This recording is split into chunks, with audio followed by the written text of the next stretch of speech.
Well, it's funny you say who am I because but you told me that LeBron James needs to be the logo for the NBA. You hear Kobe discussing, or people discussing Kobe should be the logo. At the same time, when you look at the death of Kobe Bryant, what did he mean to you as a basketball player? Screen is a little frozen. We're going to get Jim back in a minute. Hope everybody's doing well. For those who are just tuning in, my name is Brandon Scoopy Robinson, senior writer at Heavy.com and the host of the Scoop B Radio podcast. We're talking basketball. We're talking extracts. We're talking a myriad of different things. Jim, we're getting you back in now. Give me 1 second.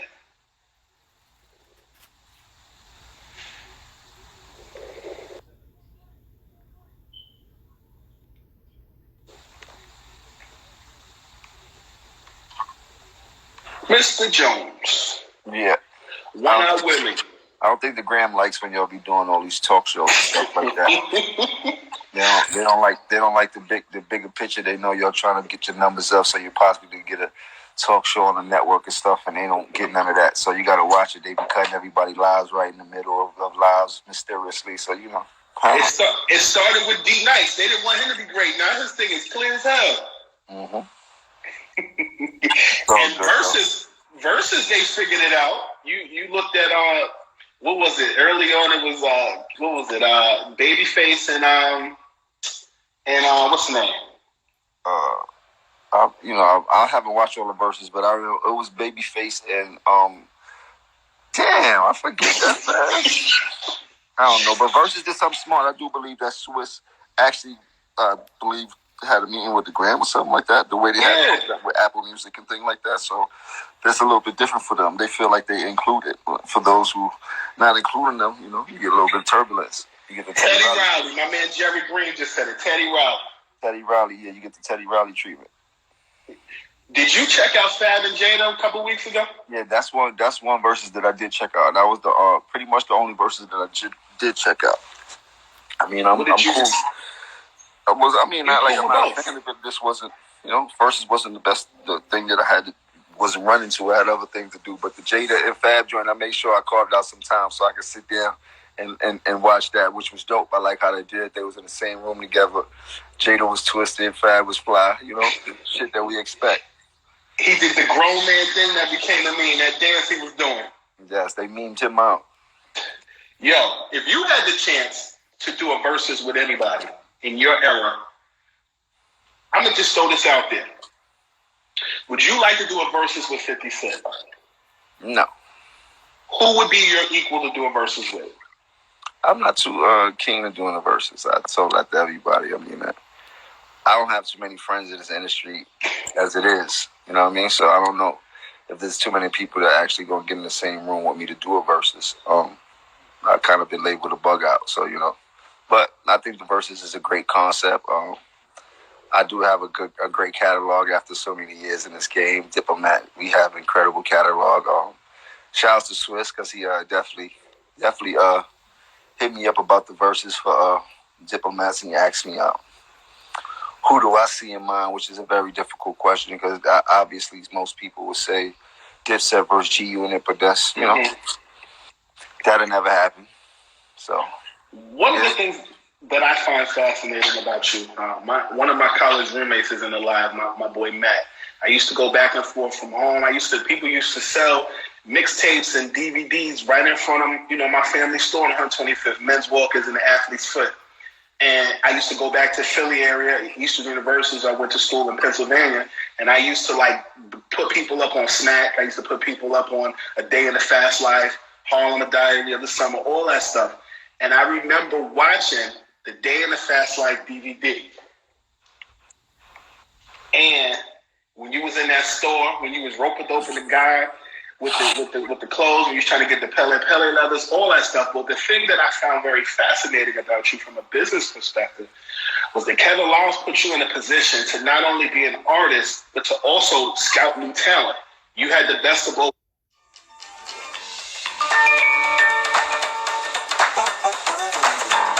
Prepare you 2 steps ahead. We're finding talent and seeing who's next. I give my shout out to Kevin Lyles for seeing how dope I am when it comes to the brain that I have and things like that. I don't know if my office acumen was up to par, but with time I've learned, you know what I mean? So if I were presented with a similar opportunity nowadays, I think that I would approach it much different and definitely get the most out of it and definitely help a lot of people in that position I am.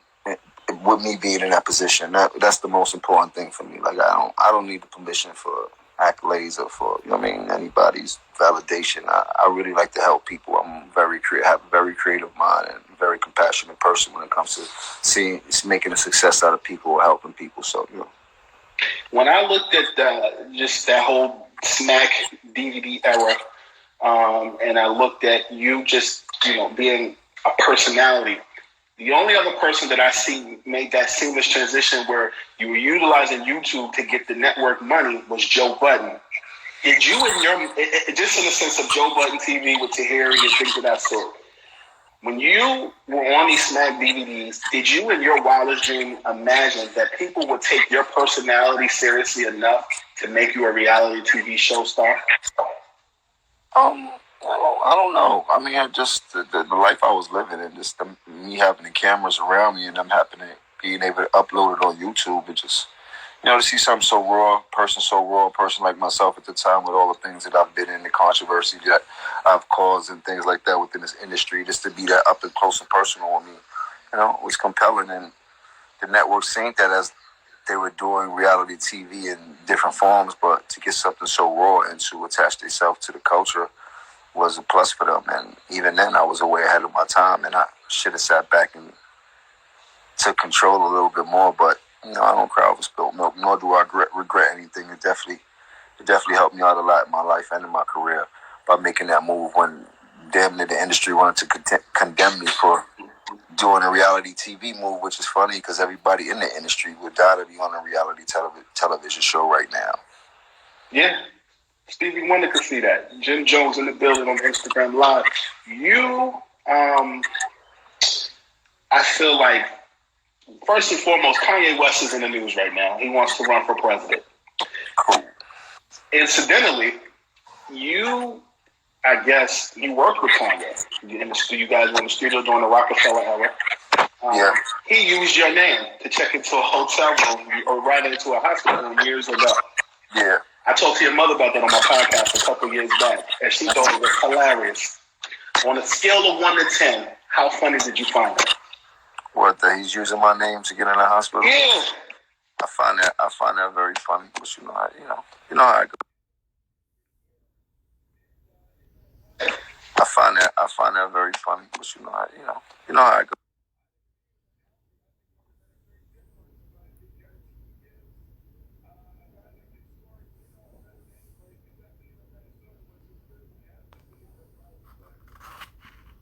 Guy who, was the guy behind Wendy Williams, and he's a star. You look at Yee, she was a manager of an artist, and then you look at Envy, the DJ, the guy who has the voice but may not be the rapper. When I look at you, I see you in the same vein because you literally played all 5 positions on the floor before you became the headliner. You were the manager, you were the security, you were the bully, you were more. When I look at Stuart Scott, he did the same thing when he was on ESPN. He was able to, play so many different roles. How did those roles that you played before you became the headliner prepare you for where you are now? Because the roles that I played, I was helping somebody else prepare for them being the head. And that was Cam and Joel's in the beginning. It was Cam, and then as Joel's came along, he became successful in all the things that I had to do to help build the successful things that I used for myself to build my success. And I had a different understanding of the game because I wasn't approaching it as an artist. I was approaching it as a hustler. So it was 2 different mindsets. You know what I mean? For sure. How is Joel's? Joel's is good. He should be home in a few weeks. So God bless, God spare life. Can't wait to see him. Your son goes to my high school alma mater, Don Bosco Prep. Yes. How is he doing in football? Well, he's been having to train over the house 3 times out the week, and I know they're about to start some virtual training, I believe. I don't know what that means for next year as far as the school season and football goes, but he's definitely preparing. Preparation is everything. Proper preparation prevents poor performance. The 5 P's. Not that. Yes, sir. Max B wrote the hook for balling. Is that correct? It's absolutely false. It is? Absolutely false. Why do people get that confused? Totally, absolutely false. Why do people get that confused? I don't know. You know how people like to suck dick out here in this world. They just want to say what the fuck come up their ass. I just when it comes to the bowling, the only thing that I look back and wish that I could change. I probably still can't change it. Was a girl, one of my friends, mother's child, actually came to sung the hook sung the hook for me that I wrote, and I don't think she ever got compensated the right way. So maybe I have to backtrack and pull her name up and see if I could give her a check or something for actually doing that. But now I write all my music, man. That's plain and simple. Everybody knows that for years. People get on these blogs and these social media and just be talking out their ass just to get a spike or a like or a view and things like that. People don't believe the truth. They believe the gram. So whatever's posted on the gram, they take that as Bible. And, you can't stop ignorance. Yeah, and me myself once was bliss, so I could totally understand it. Help me debunk a myth. You and Philly artists and DC artists have debated about New Balance. Who made it cool first in fashion? Who did? New Balance. Well, I'm not gonna lie. New Balance is a big DC sneaker. When I was younger, I had never been to DC, so in the '80s, I couldn't tell you if New Balance was popping in DC like it was popping in New York City and things like that. But I'm from New York City, so I remember them from the '80s. Everything I remember comes from New York City. And if you want to get technical, they only was rocking New Balance. They probably didn't have access to all the sneakers we had access to in New York City, but they were wearing them like they were from New York. Whatever dress code they was doing was a New York dress code because New York was hip-hop. It didn't matter where you were from. You were trying to dress like New York City, and the rappers that came from New York City, all the South artists, everything. There was a point in time where if you were watching a rap video and you was to press mute, you would think everybody was from New York just by watching what they had on. So, tomatoes. We know how this goes. The 90s, to me, you talk about everybody being from New York. Diddy, Jay, were king. But before that, you had, Jam Master Jay as the DJ. You had LL Cool J. You had all these different people. I feel like in basketball, you don't really have the New York ball player that represents New York and everybody knows it when they see it. I feel like in hip-hop, New York has lost that luster too. To be a New York rapper, do you have to just exemplify New York or do you have to touch everybody? Because when I look at Game was an LA-based rapper that had a New York feel to it. Could New York reverse that where you have a New York rapper who has an LA feel to people out there? I mean, I did it. I was a New York rapper that gave LA a LA feel. They loved me on the West Coast like I was from the West Coast. So it's always possible. But I don't think that's necessary to be a New York artist. Like, you just need to stay deep rooted in who you want to be and what you want to do. You got to understand the business and the trickery that makes this business work. You got to have your marketing and promotion. You got to have your right connections. You got to know who to call, where to spend your money. It's a mix of everything. You know what I mean? And New York has a very powerful. Every artist is very powerful. It's all about who's going to be the king or I'm the king. And nobody's showing camaraderie, and that's where we choose to fall short a lot of times of claiming our throne back and things like that. But there are successful artists, and I tip my hat to all the younger artists that are coming up from New York City, and they are creating their own buzz. As you have like Brooklyn drill music, you have Bronx rappers who do the drill music. Shouts to all my Harlem rappers, all my young dudes from Harlem who've been shaking up. I mean, really shaking up. And it's starting to reflect on the radio, starting to reflect with these New York DJs. Before the pandemic had started, these songs were being played inside of all the strip clubs, and these kids was coming with all the money. They was hustling and busting it up and making themselves look good. So, I think New York is on a strong foundation right now. And we've been down so long, the only way is to look up, but we got to kind of stick together just a little bit. A little bit of sticking together will give us a lot of what we need to accomplish our goals once again. You know what I mean? And New York is still a mecca of music. There's no way around it. Tell people every day, you still got to come to New York to get your checks cut if you want to be in music, and you still got to go to LA to get your checks cut if you want to be in movies. So, you know, pick your poison. Jimmy, what's the weather today? Shit, I ain't been outside. Well, if I did, I took my dog to the vet. It was pretty steamy out there. You know what I mean? I probably give him some weather later. I don't know. It depends on how I feel when I wake up. I think I should start doing it every day again. People seem to really like when I give them the weather and a little bit of news and reality with it in the way that I like to do it. I think you might be giving Al Roker a run for his money. I would love to be an apprentice of Al Roker, as long as he doesn't curb the way I like to do things. But the knowledge that he has when it comes to actually being a broadcaster on television is something that I would definitely need. You know what I mean? I would take that I would need that. You know what I mean? But besides anything else, you know, shouts to Al Roker. He's done a lot for our people, and he's done a lot for television as far as broadcasters and journalism and things like that. And if you've seen Al Roker show lately, it's not just the Al Roker weather show. He's the man on television. Like, he damn near does what he want to do on television in the midst of giving his weather. So, you know. Yeah, I would agree with that. Fashion.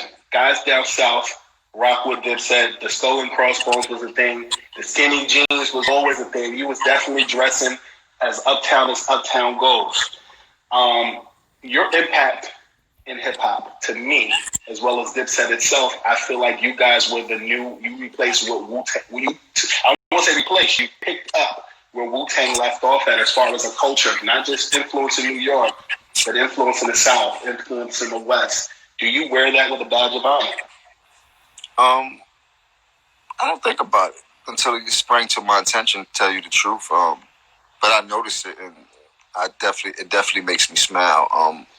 To know the impact that we made, just being kids from Harlem and being blessed to be from Harlem, and Harlem being so stylish, and in turn we took that and made our own style with it for the world to see, and they actually gravitated to it and grabbed onto it. I mean, it feels good. I mean, I went to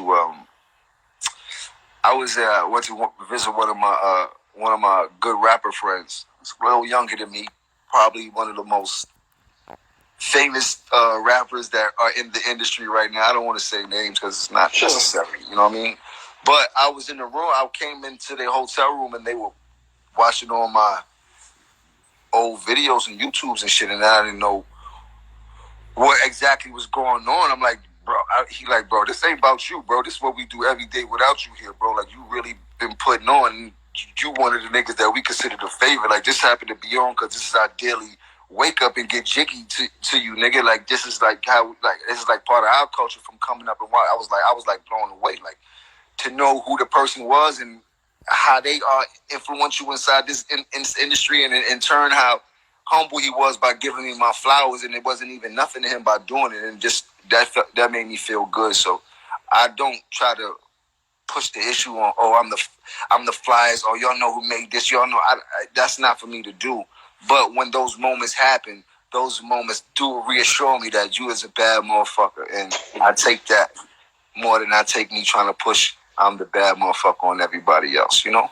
Well, speaking of motherfuckers, in your song, Baller, you said you had beef at the Rucker, both guns loaded, now you back, motherfucker. Rucker Park. I remember being in college and playing old DJ Envy mixtapes.